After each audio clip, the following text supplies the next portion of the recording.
Assalamualaikum warahmatullahi wabarakatuh. Perkenalkan, nama saya Ferina Putriani dari kelas 3C Perbankan Syariah dengan NIM 5022200086.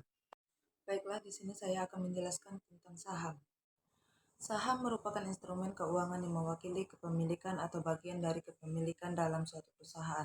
Dalam konteks perusahaan terbuka, saham dapat diperdagangkan di.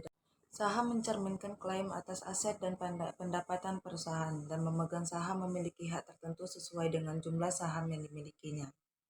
Pemegang saham biasanya memiliki hak-hak berikut. Yang pertama, hak dividen. Pemegang saham memiliki hak untuk menerima dividen, yaitu pembagian keuntungan perusahaan kepada pemegang saham. 2.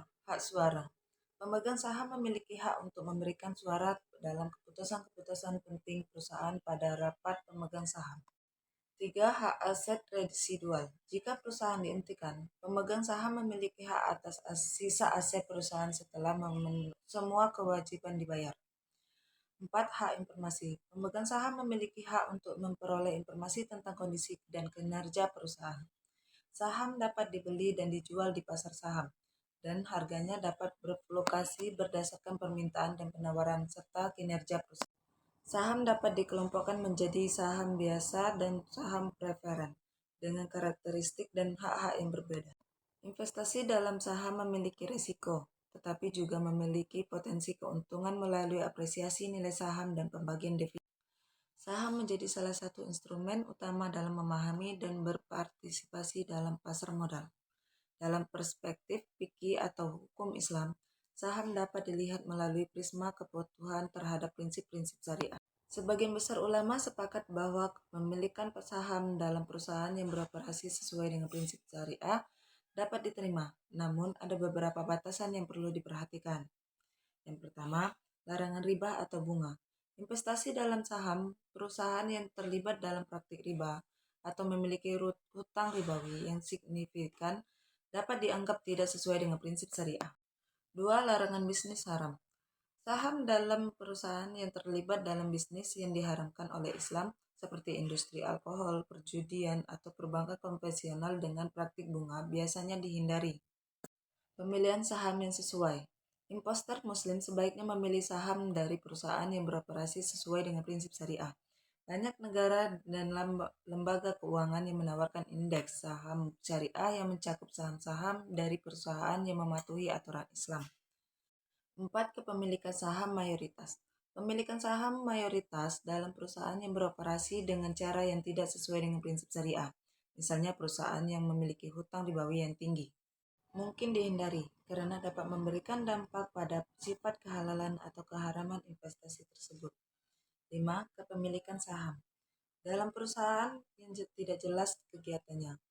Dalam fikih, terdapat prinsip bahwa kepemilikan saham dalam perusahaan yang tidak jelas kegiatannya atau tidak jelas apakah bisnisnya sesuai atau tidak dengan prinsip syariah sebaiknya dihindari.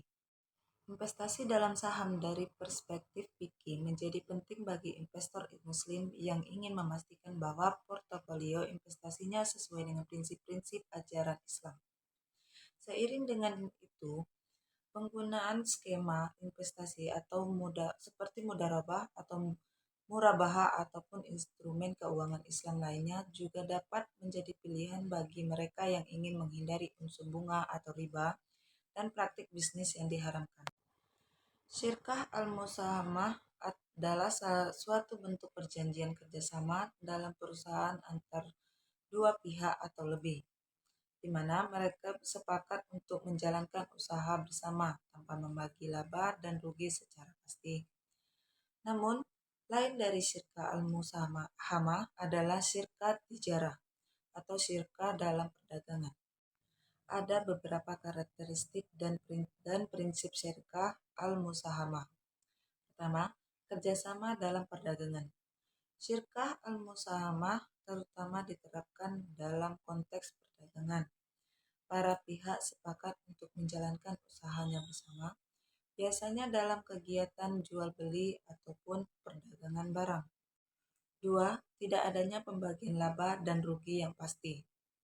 Tidak seperti syirka al-mudharabah, di mana pembagian laba dan rugi ditentukan secara jelas.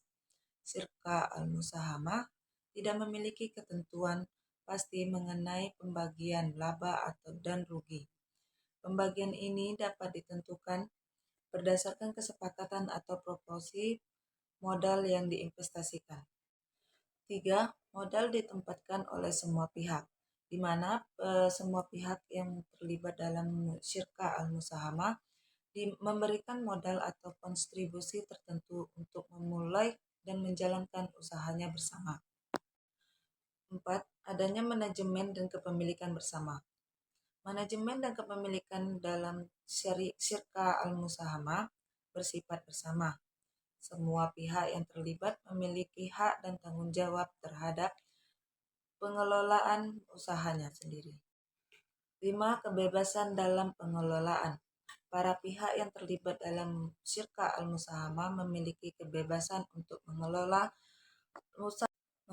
usaha sesuai dengan kesepakatan awal atau kesepakatan yang dibuat selama perjalanan usaha. 6. Keterbukaan informasi.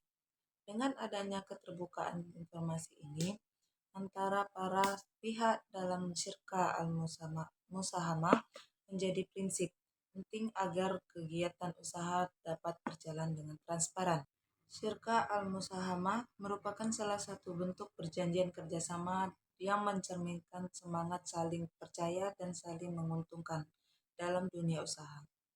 Kesepakatan yang dilakukan harus sesuai dengan prinsip-prinsip syariah dan adil agar usaha dapat berjalan dengan baik.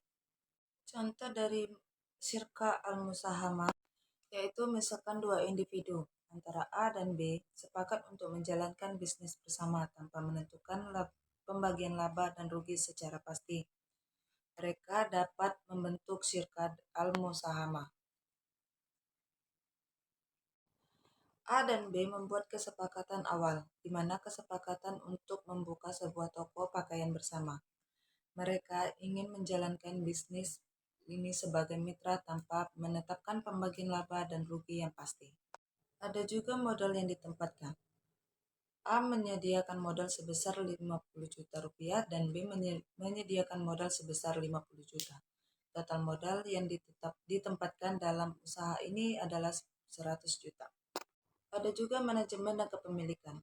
A dan B akan berbagi tanggung jawab dalam pengelolaan toko. Kedua belah pihak memiliki hak yang sama dalam membuat keputusan terkait dengan bisnis dan kebijakan pengelolaan. Tidak adanya pembagian laba dan rugi yang pasti dalam menjalankan perjanjian mereka, A dan B tidak menentukan presentasi pasti pembagian laba dan rugi mereka. Mereka sepakat bahwa keuntungan atau kerugian akan dibagi berdasarkan hasil kesepakatan atau kebijakan yang mereka buat selama perjalanan bisnis.